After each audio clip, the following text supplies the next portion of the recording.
I have another 10 minutes to go, and I will quickly wrap up the Indian situation. We have been hearing what has happened in the world, and let me take you to the quickly that I'm here to introduce what is happening really in sense of trademark law in India. I being a litigator, so I will definitely focus into that part, but before I go to the litigation side, I wanted to introduce that what is happening into the administrative side as well. What I understand is that the Indian trademark laws are taking different horizons, it's different directions, and room is growing in last 5 years or at least in a decade. We have seen a drastic changes into the practice, not only into the practice, but at least into the judicial pronouncements. The amendments has been carried out, not limiting to the trademarks, but in general into the intellectual property law as well. So we'll start with the small history about the trademark law. Probably all of the Indians who is here may be aware of, but for the foreign friends, the original Trademark Act enacted into 1940, and before that it was a Registration Act. So the Britishers when ruling, so at that time there was a Registration Act where you supposed to register your product. But in 1940, realizing the Trademark Act came up, and then it was repealed by 1958. Then 1999 came into the September 2003. And the latest Amendment Act 2010 is already assessed, and probably in the end of September we'll have as a law. So that's last one is yet to come into the force, which will also take care of the Madrid system and quick examinations and many other features which is competing, which is comparing with the or complying with the international commitments. At the administrative level, what I have found is that we have adopted several international IP standards, including the electronic filings, and half of us may be aware of that in the entire world. We have now e-filing, similar way in India. If you are applicant, if you wish to protect your brand into India, you can do it on the online, and it does not call for the physical application, which was the day just 2 years before where we were used to do the physical filing. Moreover, all the digitalization of the record has also been done, and so all the system has made it transparent. Online search is available. Moreover, the search is free, which was we were used to pay for the a nominal fee for the same, which was in compared to around 10 to 12 euros or something what we were paying for the search. So that has made it free, and it's online available with all the conditions we can put on. The best part what I have found is, as a litigator, that in the all litigation matters you can file the evidence in a soft form. So that saves a lot of space into the lawyer's office and chambers. So that's something which I feel that in last year which has come, and registrars, the trademark office have started accepting the soft copy of the evidence. So that's the adoptions on the side of the judiciary. So these are the two aspects which I thought that we should look at if we really wants to measure whether the Indian trademark scenario or what is the Indian trademark situations or the trademark law is emerging or not. So we thought of that, let us have a look from the registration side, that's the administrative side, and other is the judiciary side. So the first is, as I said, in the administrative changes, there are quite a changes, and more examiners and more officers are also being absorbed and appointed. So sooner we will have an examination period also less.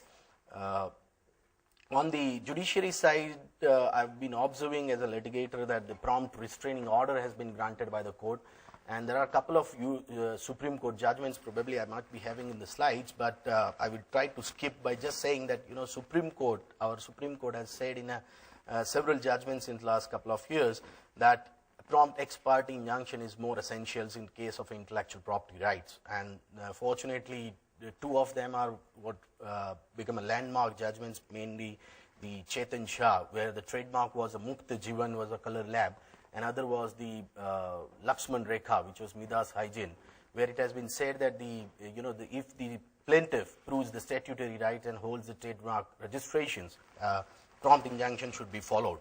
Not only prompt injunction, but at least the commissioner also should be appointed. That's what the Supreme Court has said in the Midas High Court, Midas judgment. we have been observed that the original jurisdiction where I belongs from Gujarat, and in Gujarat the original jurisdiction, probably same in case of Karnataka as well, the original jurisdiction is with these city civil courts. And when we go to the city civil court, sometimes the injunctions are not granted or not preferred. And so as we go to the appeal as a special civil applications, SCA, and we have been observing that the appeal court have realized the seriousness of the intellectual property rights and its delusions, and have been granting the prompt directive orders to the lower court with the injunctions and dispose of within a couple of months or so. So that way the appeal court also become so prompt and giving in a directive orders. Damages and penalty has been granted. So far the client comes to us usually always concerns about that, we spend a lot of into the R&D and a lot of into the development of the brand, but we don't get the protections, and neither we get the the damages or the expenses what we spend behind the hiring a high-ended lawyers. But fortunately in the Delhi High Court judgments, and including probably in one case of Madras, we have been observing that the court has granted the damages to the at least an expense recovery from the defendants. Investigations and seize orders are also being granted by the trial courts, which were in case of criminal actions when we file a criminal actions on the basis of the registrations. This is something where I wanted to tell, the appointment of special courts which we have observed, like in case of Gujarat and probably in Maharashtra also, they designate the judge to deal with the intellectual property matters, though there is no special separate court has been formed yet in India, but yes, there is an intellectual property board which deals with the appeal for the or grievances by the trademark registries order. But as far as the court is concerned, there is no specific court has been formed. But the appointment of a special judges process has been started, and many high courts have started appointing the special judge who keeps on hearing the IP matters. So by that, we get the quality of judgments because of the understanding level of the judge. So that's something better on the judiciary part. Even the registry also now they have the special officers who exclusively deals with the hearings of the matter for the prompt disposal. With these two views, I just wanted to tell you that where I found that the 5 years before or 7 years before, the trademark was not being heard. We being into practice, we have been observed that the trademark is something which was called in a virgin land. That is something people were not used to know that what is a trademark, right? People were quite familiar with the word brand, but in real sense, people were not aware about the trademark, which we have observed that by a couple of judgments, the awareness has emerged, and thanks to the media also by covering this kind of judgments. In my experience, what I have found is the trademark, the court has protected the trademark and have also gone into the depth of the trademark, not limiting to the conventional system by comparing the product to product and trademark to trademark, but have gone into the roots of the Trademark Act, and because the Trademark Act roots is to protect the consumers' right, more onto the consumers, not create a confusion. If there is a confusion, that it has to be protected. That's the root of the trademark law. And realizing and recognizing that, the court has gone into this case. The cases of the sugar-free, which probably half of almost all the Indians and probably the all foreign friends also may be aware about the sugar-free, which is a famous mark in India. And there was one of the renowned ice cream producer here in Amul. They came out with the brand called Amul sugar-free ice cream, and frozen dessert was being marketed under that. And the Justice Sistani in the Delhi High Court has said that descriptive mark should not be protected in terms of that sugar-free is they are using for the descriptions. However, they have been limited to use with the certain sort of restrictions that it should not be. You can see on the picture on the right side below, Amul is a very small and a sugar-free is very big. But after the last judgment of the Delhi High Court, after hearing both the party, it has to be reduced in the 50%, not more than a 50% size of the word Amul, because that's the trademark and description. That was the argument of the Amul, that we are using as a descriptive trademark. So the court has come to the conclusion that, descriptive mark should not be protected. So in a way, it has not been protected, but if you look into the product-wise, it has been protected. Followed to that, there was a Baidyanath judgment also, and there was a Dabur case as well on the similar line. But now this is something where, I believe the foreign friends may not be aware about the word Lakshman Rekha, but all the Indians must be aware what is a Lakshman Rekha means. So this was being used by the, one of the producers, and the suit was filed, the ex parte injunction was granted on the basis that the statutory right is there. But later part, it has realized that the Lakshman Rekha is being used as a description. If you look at to the right side below label, you can see a crazy lines, and then it says a Lakshman Rekha on the right side, very small fonts. So the court has said that, they are allowed to use it with the condition that they should not be using more than a 50%. Again, the Justice Sistani's judgment has been followed there. Trademark in advertisement has been recognized.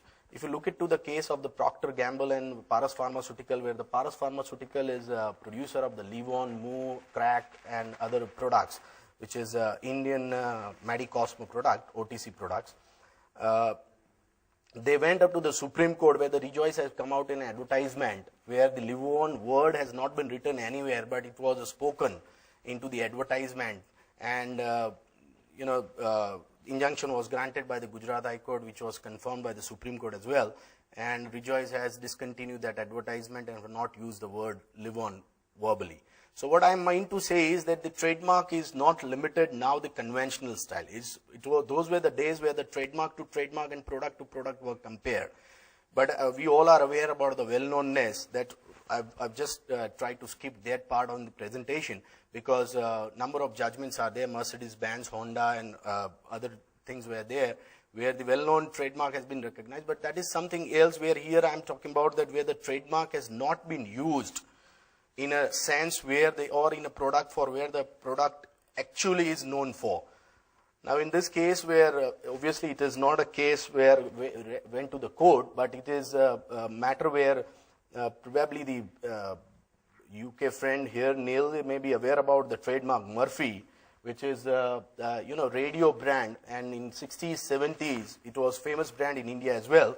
And recently it has come to the notice and in media that, there's a movie called Burfi, which has, again, blockbuster movie, promoted by the UTV Motion Pictures. They received a notice from this Murphy producer saying that you have used the word Murphy Munna and in the song called Allah Burfi. That's a title song of the Burfi movie. And so what I mean to say is that the trademark has been protected, and obviously the compromisation discussions is going on. Most probably they have signed NOC. So realizing that, in importance of the use of the word Murphy in the entertainment, they recognized the trademark into it and issued a notice. In this case, where the Cadbury, and fortunately I was a part of this proceeding on the part of the Cadbury, we filed a suit in the Gujarat High Court. We obtained an injunction against the ITC for using the Candyman Choco Eclair. You might have observed that the now Candyman Choco Eclair is in red and golden wrapper. There was no issue about the Eclair trademark, because Eclair is again a dictionary meaning, but there was an issue about the purple and golden color, which was identically reproduced by the Candyman Choco producers. So here, the Supreme Court has confirmed and said that, ITC cannot use the purple color. So recognition of the purple as a trademark.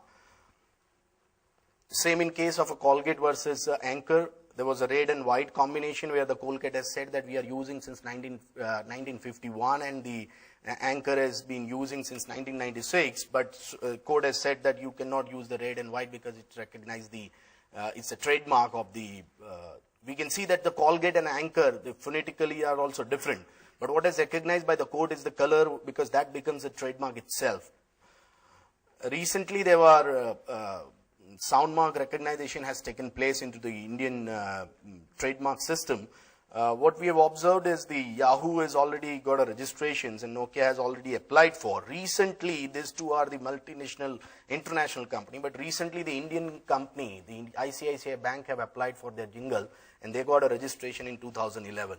So Soundmark registration, when you open your Nokia, when you switch it on your Nokia, you see that you hear some sound. That is something what Nokia has already applied, and Indian trademark office have recorded that. This may be something interesting to my foreign friends. Recognizing the trans-border reputation, usually there is a trans-border reputation has been recognized since years. What I've given here is a 2005 judgment, where in case of a Jolene, it has been said that the products are being produced somewhere else, is being imported here, and it's not being marketed through an authorized channel, so it cannot be said as a sold in India, and therefore there is no reputation, and hence there is no chance of confusion or deceptions, and therefore somebody else use the Jolene can be allowed to be used. But court has said that nothing doing, it cannot be said, because even though if it is not so, but it's being sold or being brought by the tourist, and therefore there is all impressions and reputations are in the mind of the consumer, and hence they should be restricted. But going beyond to this, where in case where the product were available in India, but it was not through an official channel, and therefore it has not been protected, that was the argument, there should not be protection, that is the argument of the defendant, but it was not been considered and the injunction was granted. But in this case of Milmith Ofto, which is lastly concluded in 2010, where the Supreme Court has said that admitted position is that the plaintiff is not in India, nor intend to come in Indian market, but the defendant who is an Indian applicant or Indian adopter who is using the mark since last 6 years should be restrained, because it's now global market, global village, and international reputations, even not in India, even the product not in India. So this is what the angles the Indian courts have taken. That's it. That's what, in fact, I wanted to tell you. Thank you very much. And I think I've committed to my time. Thank you.